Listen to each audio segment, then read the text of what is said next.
Happy 4th of July, everybody. This is Captain Dave Hegel of Pamlico Pirate Fishing Charters right here in beautiful Oriental, North Carolina. I'm at the mouth of the Neuse today. I'm scouting for some clients.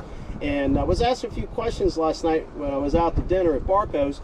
And I was surprised at how many people that do fish for the old drum or bull drum, depending on where you're from in the country, on how to set up a popping cork technique and why to use a popping cork. Well, I don't always use a popping cork, but it is my go-to. This time of year, right now it's July 4th, the water temperature is already at 86. That's a little high this early, but what the good news is I already have seen some tarpon rolling, and I've already seen and caught some old drum. So I'm out here a little earlier than normal with a popping cork, and this is my personal rod that I'm using. It happens to be a star rod, which is my preferred rod for this technique. I happen to use star rods for all my techniques, but this particular one is a 7.5 foot Segas rod. The line class is 8 to 17 pounds. I know that's a little low sounding for the braid that we're using, but keep in mind when they do the line class that they're really talking about fluorocarbon, so braid's a little thinner. So that 18 to 17 pound class is what I'm using.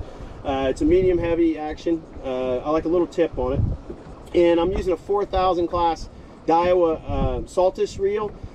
Most of the time we're using BGs, 3,500 to 4,000. This just happens to be my personal rod.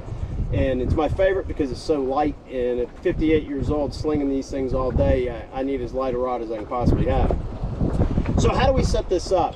Well, depending on the waves, if I really have what I would call a normal to a not too bad day, and as you know, the Pamlico can get really rough. If it's really rough, I'll use, and I'll show you here in a second, but my normal go-to, here's a 4 horseman. I use that in a DOA. I tie the braid to what I call a quick connect swivel. It's not a snap swivel. I do that in case I want to change out my technique, because I will often change my popping cork based on the conditions. Sometimes I want less noise, sometimes I want more noise. Sometimes with a client that maybe doesn't cast as far, I might put something heavier on. And I'll use a 2 to 2.5 foot fluorocarbon leader. That's anywhere from 30 to 40 pounds, again, depending on the day. You probably best to use the 40 pound because these old drum, they get pretty big. I have it on a Z-Man head. Sometimes I'll have a DOA head, a jig head, and I almost always use a DOA plastic on it. I will go to a Z-Man if there's a lot of bluefish around. If it's really windy out, I'll go to the blabbermouth.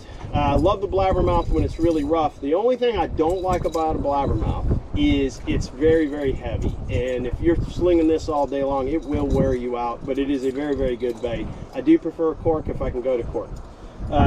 Sometimes they're not hitting the popping cork, and I figured out a few years ago these old drum are very, very smart fish. If the bluefish are on the surface and they're chumming the water, there's a lot of meat falling to the bottom. So I'll go to a bucktail or a swim bait and let it go all the way to the bottom.